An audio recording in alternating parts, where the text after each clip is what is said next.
All right, hello everybody.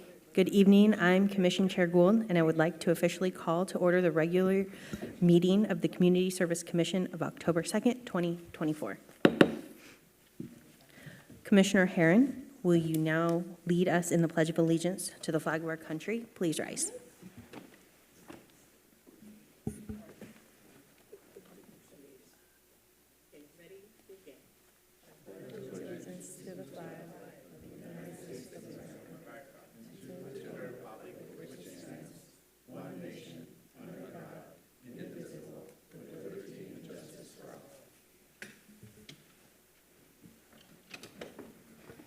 Thank you.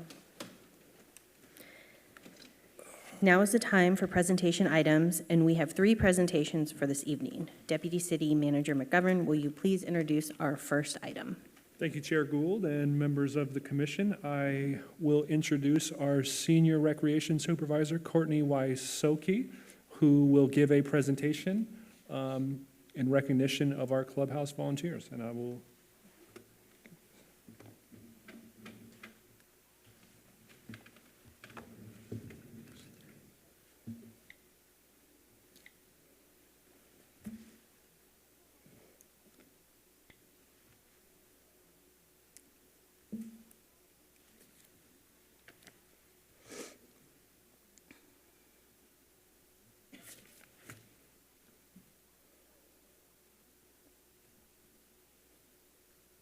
All right.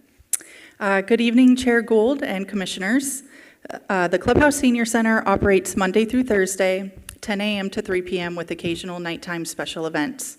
During program hours, 12 Clubhouse volunteers dedicate their time to provide program support as part of the Senior Advisory Board, Calling Bingo, the Clubhouse Karaoke Program, the Grief Support Group, the Young at Heart Lake Forest Book Club, the Greeters Program, serving food, special event assistance, and general clubhouse needs. During fiscal year 2023-2024, roughly 1,000 volunteer hours were completed.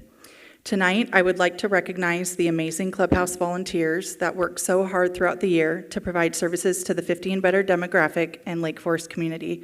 Volunteers, I'm going to call your name. Please wait until all the names have been called to come up and take a photo with the Community Services Commission.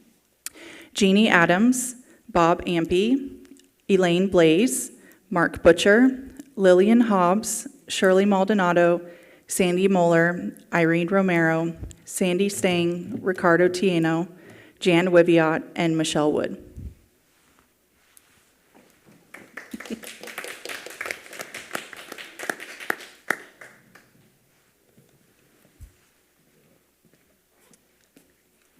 And if we could have you come up as well to get a photo.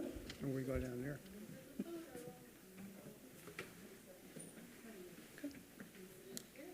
No, I'm okay. Yeah, I'll take the photo. Yeah. How you doing? Very good to see you.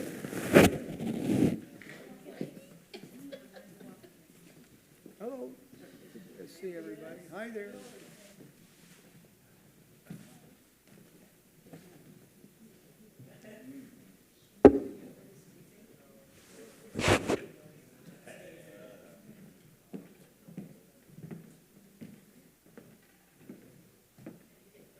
should be able to squeeze everybody in.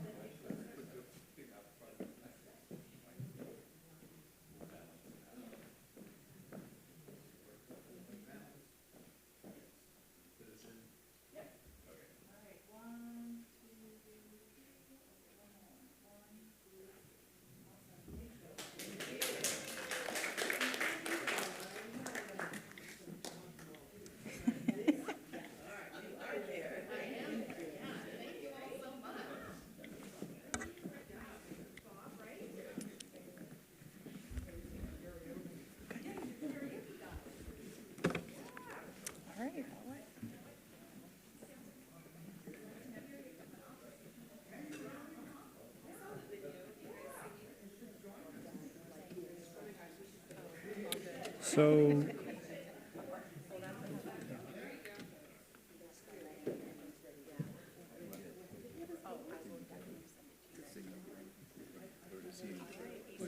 Sing solo. They put the work on. Yeah, he runs it. He runs the computer. And then he, Okay, thank you very much, everybody. Mr. McGovern, will you please introduce our second presentation?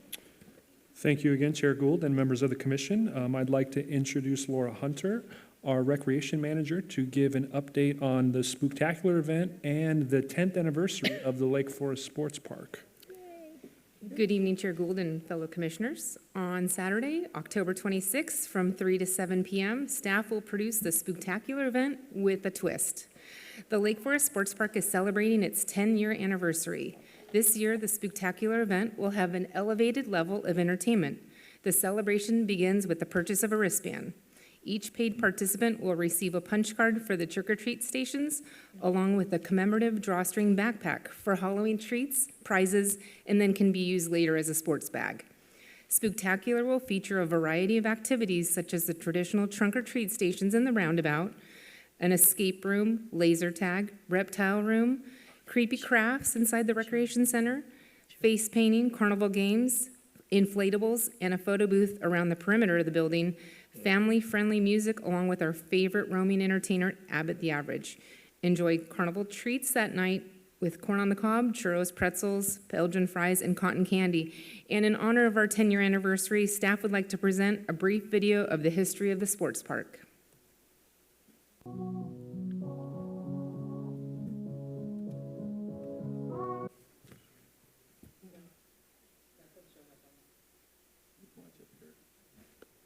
oh, it's not coming over here.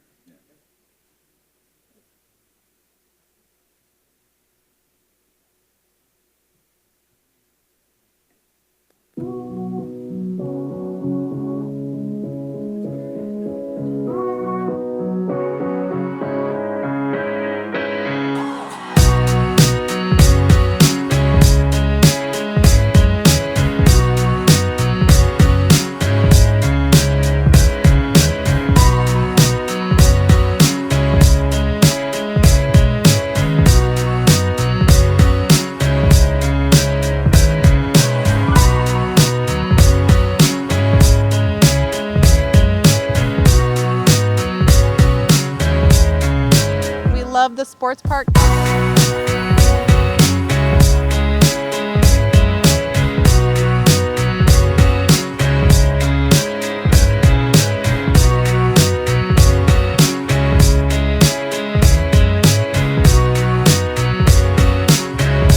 We love to come to sports park.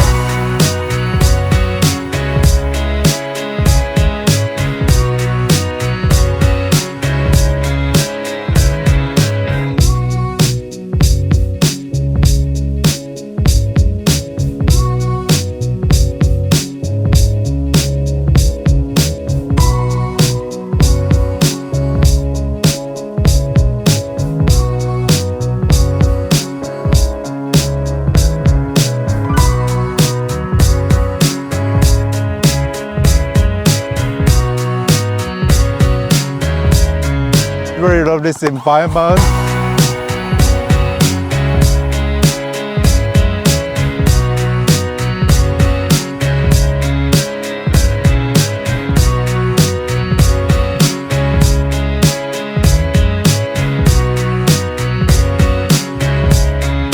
We love the sports park. Because there's always fun kids to play with at the playground. To walk our dogs, Eddie. I like to come to Scooter and play all of my sports. The people here I met, yeah, the kids around the play ball. Yeah, this is pretty awesome. Because it's a fun place to learn. Yeah!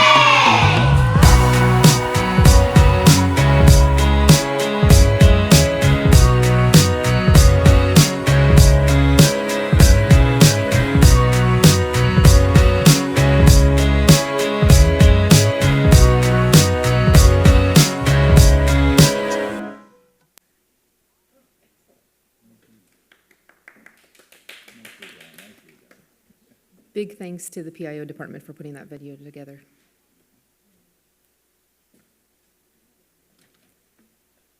That concludes that presentation.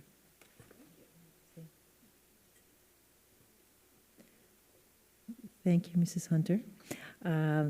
It was even better the second time I saw it last night. I don't know, wasn't sure if I wrote down the time right last night when you said it. Was it 3 to 7?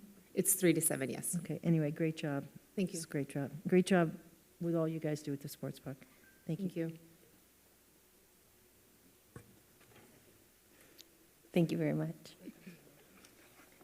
Deputy City Manager McGovern, will you please introduce our final item?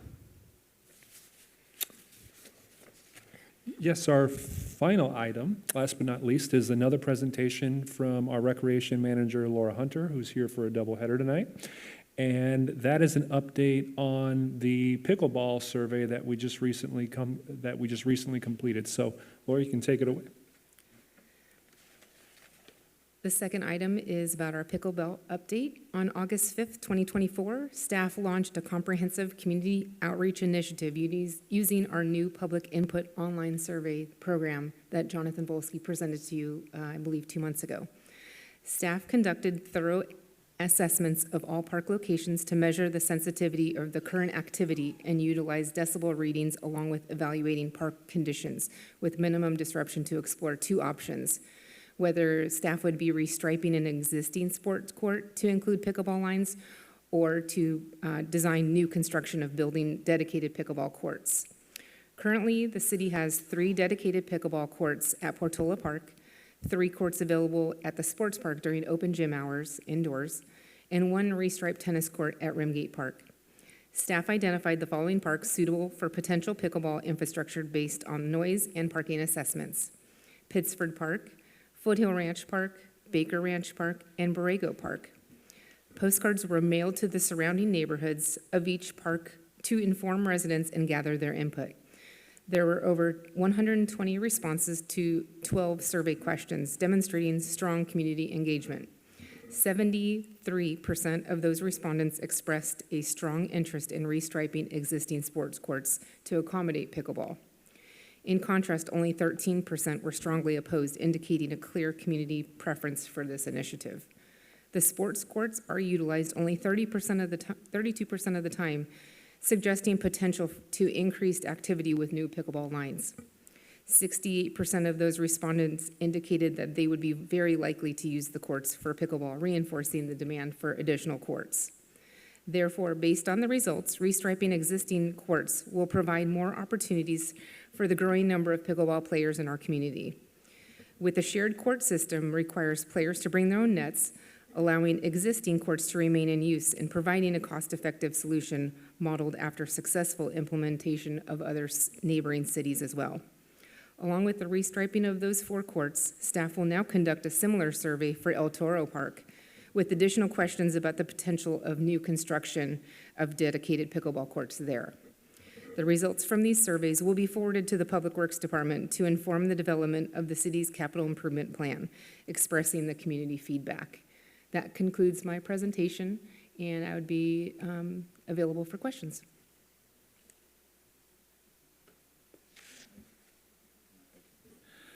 I do have a couple of questions that were addressed to me by the residents of Lake Forest. One is that I live near Rimgate Park, and it appears that, people from outside the city come in and use it because the pickleball courts are in high demand, and they have to bring their own nets, of course. However, this situation, they were doing lessons, and they were being paid, so it was one of those contract things. And under teachme.to, it's, if you look it up, they advertise, I will give lessons at Rimgate Park. And I don't know if that's acceptable under our guidelines. And the backside of that is they dominated the court for 2 hours. Mm-hmm. And so the other people couldn't rotate in, and everybody's trying to be nice. But that kind of, as I was thinking that through, and had read all the responses, it seems like either there's the people that love it and like it, a few kind of like, I think it's a good idea. And then there's the people that say they just hate it and the ball noise is terrible and then it's untenable and they can't work at home and because they're trying to telework. So I kind of thought about that, and it seems that there's going to be I don't know, some kind of mitigation required in the future. I don't know, and that's going to fall on, I guess, your shoulders. Do you have somebody that's focused on pickleball, or is that you, Laura? That's me. Okay. So like I mentioned earlier, we've done our best to go out and do decibel readings. We actually have a decibel reader, and I actually take staff out there to like test, basically do a test as far as the noise level, and then we do it from a distance as far as to proximity of homes. And then that's basically how we gauge and how we brought it to those 4 parks, basically. Surveying all city parks, and then basically seeing like the proximity to houses and what the noise level is, and what the municipal code says regarding noise level and the time that this game is being played as well. So you take into all those factors, and then that's basically the assessment that we've done along with the parking. So it's a combination of the things of noise, the parking in the neighborhood. We don't want to infiltrate parking and have a parking problem for neighbors as well. As far as the situation with the teaching, we've had that issue also with tennis, where people have come out and done private lessons. We don't have if we're notified, if staff is notified, we will go out there and talk to that individual and let them know they can be a contract instructor with us, and we've done that often. But I think just knowledge and making them aware as to what can be done. If there's signage at the tennis courts, it does say that they're not allowed to do that. So it's just a reference of pointing that out to them and giving them that education. But they are not allowed to teach and gain revenue from that. Okay, that sounds fair. Yeah, okay. It was teachme.to. Okay. I mean, that's where it came I'll up. check it out. Thank you. All right, that's all I have.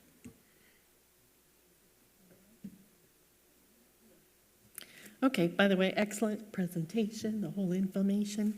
But as a certified paralegal, of course, I had to do my own little research. And I came across some articles where homeowners are suing cities and their HOAs because of the noise and the parking. So I'm glad that you are making sure that is covered, because I sure don't want to have the city sued for something like this. So I just want to thank you for that, and there you go. Thank you. Thank you very much. Oh, did you? This is a time for public comments to address the commission on matters not on the agenda and within the authority of the Community Services Commission. If you would like to make a comment, please fill out a yellow speaker card available on the agenda review table by the entrance and provide it to the commission secretary. Comments are limited to 3 minutes per speaker, and your name will be called when it is your turn to speak. Madam Commission Secretary, have we received any requests to speak? Thank you, Chair Gould. We have no requests to speak. All right, now is the time for the commission to consider matters listed under the consent calendar. Do any commissioners wish to discuss these items, or is there a motion to consider these items? I move that we approve the consent calendar. Is there a seconder for the motion? I'll second. Please vote.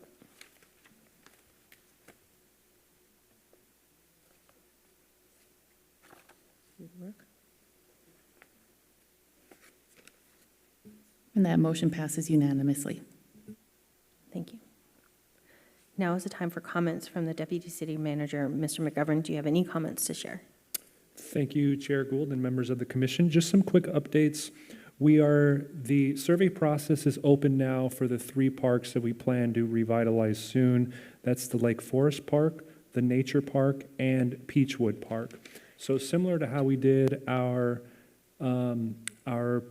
pickleball survey, we did a geofence. So we mailed out letters to all residents within a few blocks of these parks, and we're also putting signs up at these parks to encourage residents to go online and fill out this survey. We're trying to do this in as thoughtful of a way as possible to get as much feedback as possible. You can go to lakeforestlistens.com And then you can find each of those surveys if you'd like to participate. We would love to get your feedback as well. And if you want to help us kind of spread the word that these surveys are out, we are already getting a lot in, but the more the better. I also want to point out that on our pickleball survey, if you look at the staff report, we actually attached the raw results of that. So you can go through there and see all the data on this. I think we had over 100 people make comments on that, so a lot of comments that we had to go through, but that's the kind of feedback that we really need. Pickleball is almost a guaranteed yes. If you ask a resident of Lake Forest, should we expand pickleball, the answer is most likely going to be yes, but we still want to expand access to pickleball in the most thoughtful way possible. We're not going to put it next to somebody's house where it's going to keep them up at night. We don't want to target parks where there's not enough parking anyways, because pickleball draws a lot of people. So we actually specifically selected these parks because we thought they were the best candidates to accommodate the kind of traffic and noise that pickleball brings. We also gave an update to this group probably 3 or 4 months ago on Vintage Park. I remember walking that park with a few of you, and I'm still open if any of you would like to go out and walk that park, I'd be happy to do so. One of the core issues with that park was the walking trail, and it would get muddy whenever it rained. One of the city's contractors was able to go out and add some drainage components to that park, so we hope that's going to mitigate the kind of problems that really a lot of the negative responses originated from. So we think we've made progress on that park. We also had, I think, a few residents now comment on how they'd like to see more opportunities for us to recognize veterans. I don't have the program outlined now, but we are working on some kind of veterans brick program, probably for Veterans Park, and I'll have more info on that soon. Probably at the next meeting, but I just wanted to let the group know that we are working on that. I know that sometimes things can be kind of a black hole over on the staff side of things, but we are doing something about it, and I just want to make sure that the group was aware. And that's all I have for the group tonight. Thank you so much. Thank you, Mr. McGovern. Thank you very much. All right, we're going to move on to commission member comments, and we're going to have Commissioner Lancaster. You're going to go first, please. Thank you. Thank you, Chair Gould. Thank you, Mr. McGovern. Great update between the Vintage Park and all the requests from the public and from the commission about pickleball. It's sort of like we ask and you answer. So, you know, I've been living here 30 years, or 33 years, so Lake Forest just gets better. It never just lives on its laurels. It just keeps getting better, and you guys are part of all of that, so thank you. Just basically, I attended the September 17th, since our last meeting, September 17th, meeting of the City Council. I also attended the last night's meeting of the City Council. And just for all of you familiar with the Kiwanis Club of Lake Forest, I know Commissioner Herron's son and myself were members. I don't know if anybody else has been a member. John Carr Piers was here at the September meeting, just saying that they celebrating their 30th anniversary. They were incorporated in 1994, and so if you've got a chance, they meet at Denny's in Lake Forest and El Toro Road at 9:30. I guess they've moved it up a little bit later. So if you're retired and you can attend, you just see what's going on with Kiwanis. Basically, that's a club that does. Their motto is making the world better one child at a time. So it's a really good club. So if, like you said, I can't do that right now, I'm not retired, but anybody retired, or if you can stop by on every Friday at Denny's at 9:30, it's a really great club. And they also support the Key Club, which is Kiwanis Educated Youth at the El Toro High School as well as Trabuco Hills High School. They support the colleges. It's called the Circle K at Irvine. UCI rather, and they've helped us more than once on food drives. They always show up when we're kind of short of volunteers. So just a reminder, maybe stop by and wish them. You have till the end of the year. It's the 30th anniversary. And, the Spooktacular, I saw that last night. So anyway, that's all I have. Thank you, Chair. Thank you very much. Commissioner Bruton? Thank you. Let me get up my notes. I have a couple of questions that Deputy Commissioner or City Manager McGovern may answer. Perhaps, I don't mean to put you on the spot, but they're easy. It is just out of curiosity. I haven't seen it yet, but there's a lot of political signs going up. Are they allowed to be in the parks? Can, people post those political signs? Is that public or is that not allowed? And if you don't answer, that's fine. I'm just curious. Should only be on private property. Okay. That's what I was guessing, but I wanted to confirm it with you. Thank you. Okay, that aside, now I'm drawing blank on my, back to the Rimgate Park gazebo. So they cleaned that up, they repainted it, fixed it up. It was fenced off for a week or so, and it's just beautiful. I mean, they did a wonderful job. They've refurbished it, and it's excellent. So kudos to the team that did that. Is that our group? Is that city, or was that outsourced to Brightview or someone else? Or do you know? Could be a combination of both, but I can get back to the group with the information on how we went about that project to get that fixed. No, that's fine. I just thought whoever did it should be congratulated because it looks really good. And it did come from a kind of a used, it was a faded blue, older look, and now it kind of matches all the rest of the parks.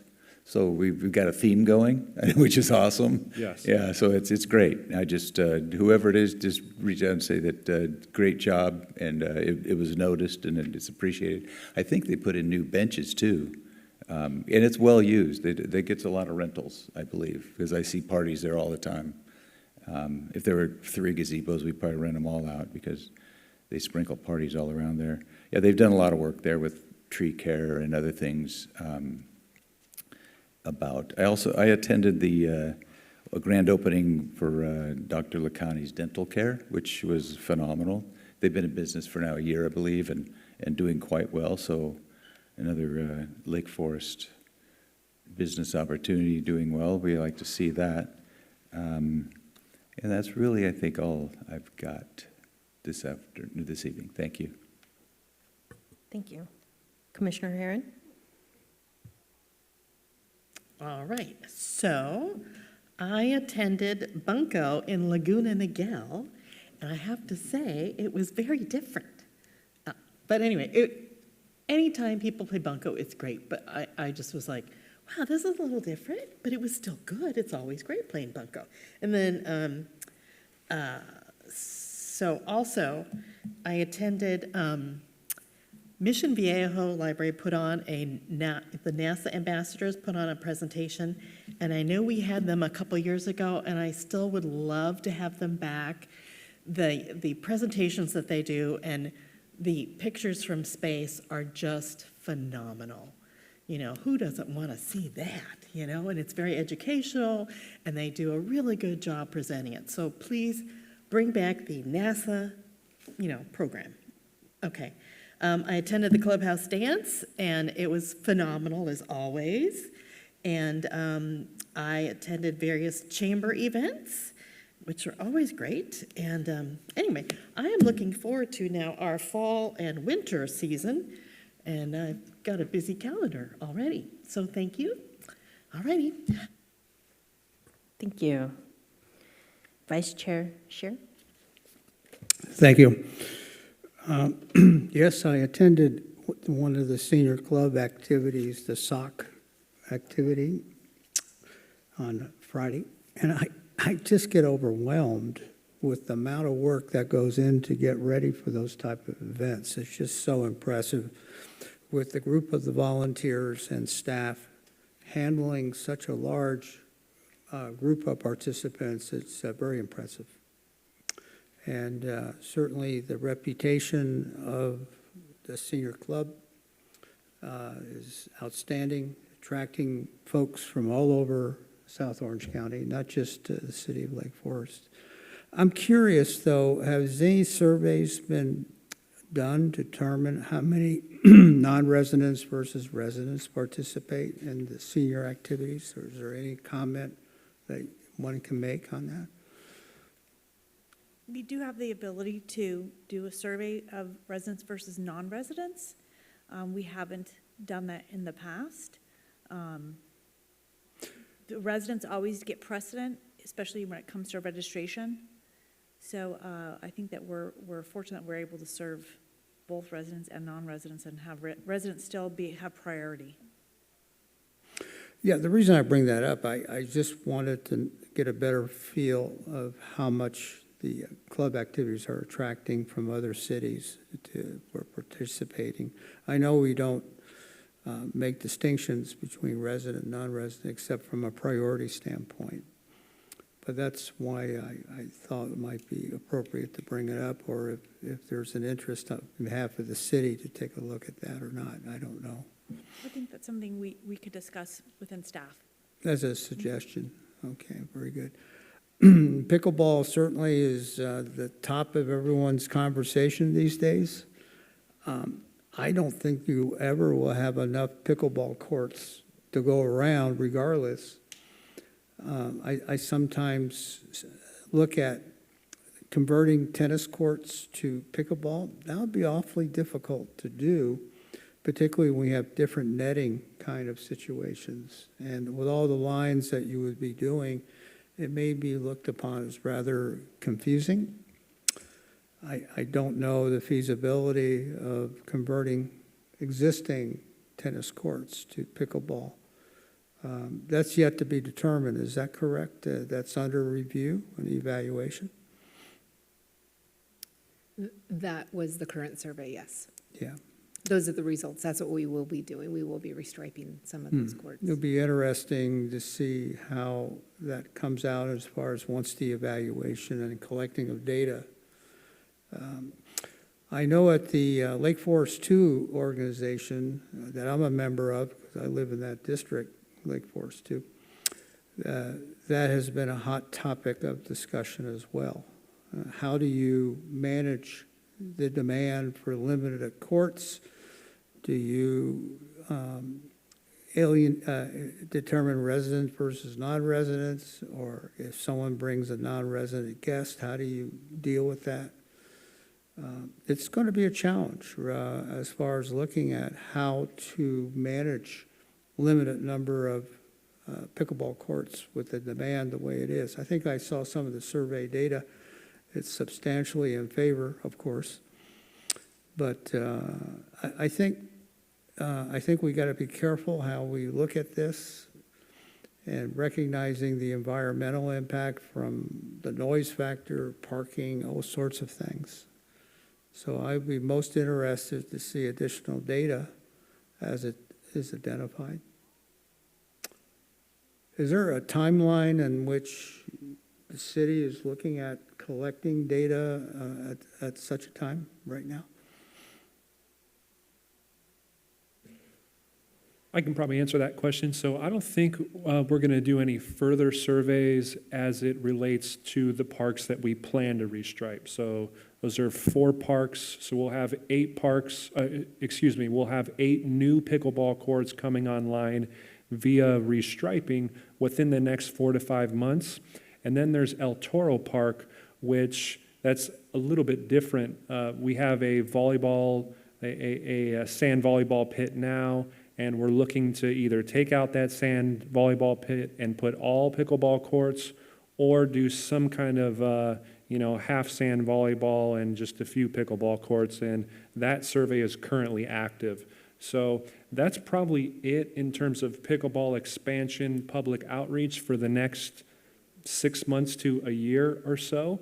We're going to see how these go. This is the first time that the city has officially restriped an existing sports court to have a different purpose. And some cities have had really good results from it. Some have had kind of mixed results from it. So so this is almost a pilot program, if you will. So we want to kind of see how this goes. I do think we run into higher risk if we put in a bunch of pickleball courts and take out a bunch of there is a reason that basketball courts are in certain spots. There's a reason that tennis courts are in certain spots.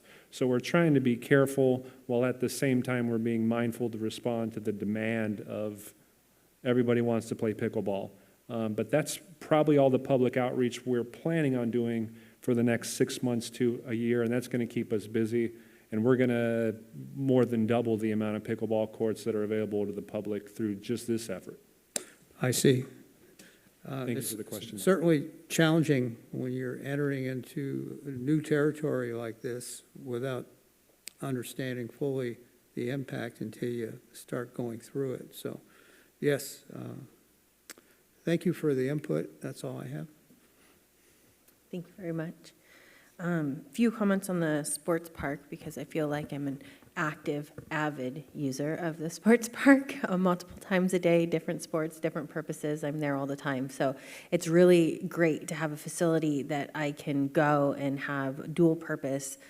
I take my kid before basketball practice to walk the farmer's market, and then take another kid over to baseball, and then have a meeting within the park and rec room, all at the same time. It's really fantastic to have such a great place. So I didn't realize it was 10 years, because I think that must have gone into service when I started with Little League about 10 years ago. So it's come a long way, and it's really helpful to have, for myself, have kids and youth right now purposely actively using it. It's a really great thing to have in our city, and it's a huge draw. I know other cities are jealous when I talk about how that's in Lake Forest, and they get excited about it. So thank you for that. I have a question about the lights at Heroes. So do you guys ever go out and do a light, like lumen study when a certain number of lights are out? I know it's not feasible to go in and change the light bulbs as they burn out, but if they reach a certain degree of like lack of visibility, that they will be replaced. Is that something that is on the docket to do? As I noticed that there are a significant number of light bulbs that are out on various fields. Oftentimes, we'll get a notification from Musco. Musco will notify us if there's an imbalance of lighting in areas. Okay. Public Works also, with their landscape crew, they'll also go out there and check as well. And then we also have ASL, which is our new electric company, and they'll do assessments along with the feedback that we get from, Little League and other user groups. And then, as we don't just try to, we try to go when there's several lights that are out, because we have to bring the lift, and it's kind of an ordeal. But we do get notified, whether it's by the user groups or Musco actually gets a notification that we get sent an email saying, hey, we need to go out and service this pole, this pole, this pole, and this pole. And we do that like not only just at Heroes, but Sports Park, Skate Park, and any of the locations that we have lighting at. So that's kind of how we build our surveys off of and go out and do some maintenance there. Okay, great. Maybe we'll get like a little map and send that over to Yeah, see if that's definitely. something that would require. Do that, Yep. because that'll help us as well. Great. And then also same park, but different light structures, the pathway lights.